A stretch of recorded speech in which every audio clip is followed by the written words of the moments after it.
UKLO 1 year masters. No IELTS required up to 5 years visa. High visa success rate. Sir ఈరోజు ఆంధ్ర రాష్ట్రం మొత్తం గుడిలో మొత్తం పూజలు చేస్తున్నారు.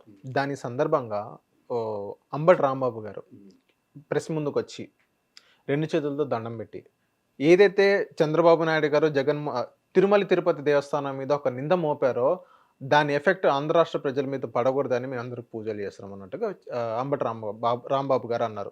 సో ఇక్కడ పూజ ముగించుకొని వేరే గుడిలో కూడా వెళ్తారు అన్నట్టుగా అంబటి రాంబాబు గారు అన్నారు. సో ఇలా పూజలు మంచిగా ఫలిస్తాయని మీరు భావిస్తున్నారా? పూజలు చెయ్యాలంటే ముందు దేవుడి గురించి తెలియాలి. దేవుడి గురించి తెలియాలంటే దేవుణ్ణి తెలుసుకున్న వాళ్ళు గంటలు అరగంటలు సమయాన్ని గడపరు. ఎందుకంటే అది ఎంత పాపమో తెలుసు కదా. దేవుని గురించి తెలుసుకున్న వాళ్ళు పాపాలు చేయరు. బైబిల్లో పాపము వలన వచ్చు జీతము మరణము అని ఉంటుంది. ఆ వాక్యాలు తెలిసిన వాళ్ళు, చదివిన వాళ్ళు, ఇది యాక్చువల్ బైబిల్లో వాక్యమే నేను చెప్తున్నాను. అంటే పాపము వలన వచ్చు జీతము మరణమైనప్పుడు పాపాలు ఎందుకు చేస్తారండి? అంటే నువ్వు బైబిల్ని చదవలేదు, అయితే నువ్వు బైబిల్ నమ్మలేదు అనుకోవాలి. ఇది ఒక జీవన సత్యం. అయితే ఇక్కడ అంబటి రాంబాబు పూజలు చేయడం ఏంటండి? పూజలు ఇన్ని పాపాలు చేసిన వాడు నోరు ఇప్పితే అబద్ధం ఏంటి? డ్రెమిటైజ్ చేసి మాట్లాడితే అది నిజమైపోద్దా? నిజమైపోతే ప్రజల్ని ఎందుకు అంత తిరస్కరించారు? నువ్వు ఏది మాట్లాడమంటే అది మాట్లాడడం కాదు, మాట్లాడడం కరెక్టా కాదా అని ఆలోచించు. నువ్వు మాట్లాడేంటి? ఆ తిరుమల దేవస్థానంలో ఆ దేవుడికి అపచారం జరిగిందని, ఆ దేవుడి తాలూకు కోపం ప్రజలకు తగలకూడదని ఆయన్ని శాంతింపచేసేందుకే ఈ పూజలు అన్నాడు. మరి ఆయన్ని చేయడానికి చర్చిలో పూజలు ఎందుకు? నువ్వు కాన్సన్ట్రేషన్ ఏదో ఒకటి పెట్టుకోవాలి కదా. వెంకటేశ్వరుడు కోపం వస్తే జీసస్కి కూడా ప్రార్థనలు ఎందుకని నాలాంటి అమాయకుడి ప్రశ్న. దానికి సమాధానం ఆయన చెప్పాలి. ఒకటి. ఇంకోటి అంటాడు గురునాథ్ అమర్నాథ్, ఆయన పేరే కోడిగుడ్లు మంత్రి. అదే గుడివాడ అమర్నాథ్ గారు ఏమన్నారంటే ఏదైతే సూపర్ 6 అది అమలు పరచ ఇలాంటి డైవర్షన్ పాలిటిక్స్ వేస్తున్నారో, ఇలాంటి నిందలు జగన్మోహన్ రెడ్డి గారి మీద వేస్తున్నారు అన్నట్టుగా గుడివాడ అమర్నాథ్ ఈ రోజు అన్నారు. గుడివాడ అమర్నాథ్ తాలూకు వాక్యాలు విన్నానండి నేను. అంటే వరద ఉధృతంగా వచ్చినప్పుడు ఆ బారి నుంచి ప్రజల్ని కాపాడలేక, వరద బాధితుల్ని ఆదుకోలేక, వరద బాధితులు ఉన్నప్పుడు చంద్రబాబు నాయుడు ఏ విధంగా కూడా పూర్తిగా నిర్వీర్యం అయిపోయాడు గనక, అర్థమైందా?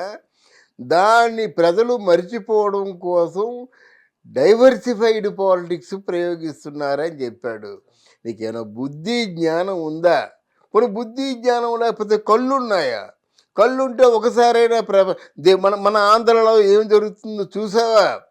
రాత్రులు ఎన్ని గంటల వరకు చంద్రబాబు నాయుడు, రామానాయుడు, లోకేష్ వాళ్ళు తిరిగారు? ఒక్కసారైనా కళ్ళతో చూడలేదా? ప్రజలందరూ మాకు ఏ ఇబ్బంది లేదండి, పాలు నీళ్లు భోజనం అడిగిన వాళ్ళకే మళ్ళీ మళ్ళీ అడుగుతున్నారనే చెప్పే మాటలు మీరు వినలేదా? నువ్వు ఎందుకంత పాపం మూటగట్టుకుంటారయ్యా మీరు? అందరూ అన్నారు కదా మాకు అన్నీ అంతున్నాయండి చాలా ఆ రాత్రులు నిద్రపోకుండా వాళ్ళు అంతగా ప్రపంచంలో అందరూ చూసి ముక్కున వేలేసుకొని నాయకుడైతే నువ్వు, నా నాయకుడంటే నువ్వు అని శ్లాఘించినప్పుడు నువ్వు ఈ మాట మాట్లాడితే ఏమైనా పర్థం ఉందా? దాని బారి నుంచి తప్పించుకోవడానికి ఇప్పుడు డైవర్సిఫైడ్ పాలిటిక్స్ మొదలుపెట్టాడా? ఎవరు డైవర్సిఫైడ్ పాలిటిక్స్ మొదలుపెట్టారో ప్రజలను అడుగు చెప్తారు, లేదా నీ అంతరాత్మను అడుగు చెప్తారు.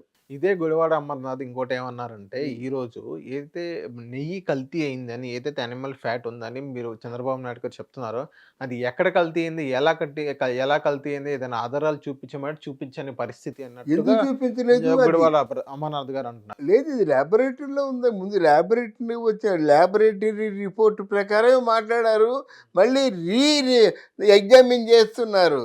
అప్పుడు అందరి నోళ్ళు మూతపడడం కాకుండా జైలుకి వెళ్తారు. అర్థమైందా? ఈలోగా మీరు కంగారు పడితే ఎలాగవుద్ది? మీరు నోటుకు వచ్చినట్టు మాట్లాడడం కాకుండా రే నాయకుల్లా మాట్లాడండి అయ్యా. ఇదే బుద్ధి, నాయకుల్లా మాట్లాడండి. లీడర్షిప్ క్వాలిటీస్ మీకు ఏమి లేవా? ఏం తిట్టమంటే తిట్టేడేనా, ఏం అనమంటే అది అనేయడమేనా? మీకంటూ వ్యక్తిగతంగా కొన్ని అభిప్రాయాలు లేవా, విలువలు లేవా? టీటీడీ బోర్డు ఏదైతే ల్యాబ్ రిపోర్ట్స్ ఉన్నాయో అది టీడీపీ ఆఫీస్లో ఎందుకు రివీల్ చేశారు అన్నట్టుగా క్వశ్చన్ చేస్తున్నారు. అవును, టీడీపీ ఆఫీస్ని వాళ్ళు అధికారంలోకి వచ్చారు, వాళ్ళు తీసుకున్నారు రిపోర్ట్స్, తప్పే ఉంది అది. టీటీడీ ఏదైతే రిపోర్ట్ గుజరాత్ నుంచి వచ్చిన ఏదైతే ల్యాబ్ రిపోర్ట్ ఉందో టీడీపీ ఆఫీస్లోనే ఎందుకు మీరు ఓపెన్ చేశారో, లేకపోతే ప్రభుత్వ ఆఫీస్ నుంచి కానీ సెక్రటేరియట్ అక్కడ నుంచి ఎందుకు? దానికే చంద్రబాబు నాయుడు ప్రక్షాళన తిరుమల తిరుపతి దేవస్థానం నుంచి మొదలయ్యిందని చెప్పాడు, చూసారా? అప్పటికే ఆ రిపోర్ట్స్ ఆయన చేతుల్లో ఉన్నాయి. అర్థమైందా? ఎందుకు ఇంత లేట్ చేశారు? లేదే, లేట్ అంటే చూడొద్దండి. మరి ప్రమాణ స్వీకారం చేశారు, ఖజానా ఖాళీ అయిపోయింది, ఒక పక్క పెన్షన్లు ఇవ్వాలి 1వ తారీఖుకి, అయినా ఇచ్చారు కదా. ఒక పక్క పెన్షన్లు ఇవ్వాలి, ఇచ్చారు కదా.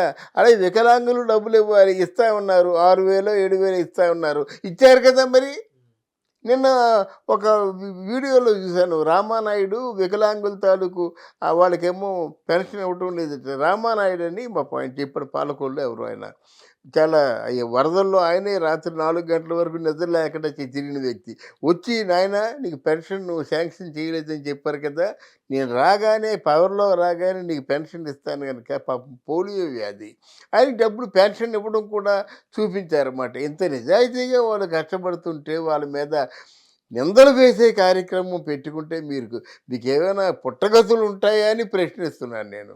తప్పండి అలాగా. ఏదైనా తప్పు చేస్తే మాట్లాడచ్చు, ఏదైనా నేరం చేస్తే వాళ్ళని శిక్షించవచ్చు, కానీ మీరు పాపం చేస్తున్నారు. తప్పు కాదు, నేరం కాదు, మీరు పాపాలు చేస్తున్నారు. పాపానికి అదొకటే శరణ్యం అన్నమాట. పాపం చేసేవాడు తప్పించుకోలేడు కదా. అది వైసీపీ వాళ్ళు పాపం చేస్తున్నారు. బైబిల్లో ఒకసారి చదువుకోమని చెప్పండి, పాపం చేసేవాళ్ళకి ఏమవుతుందో. Thank you sir. Thank you అమ్మా. హిట్ టీవీ యాప్ ని డౌన్లోడ్ చేసుకోండి. ఇందులో short news, live news, entertainment movies అన్ని అవైలబుల్ గా ఉన్నాయి. Please download hit TV app. Hit TV app. Hit TV యాప్ని ఫ్రీగా డౌన్లోడ్ చేసుకోండి.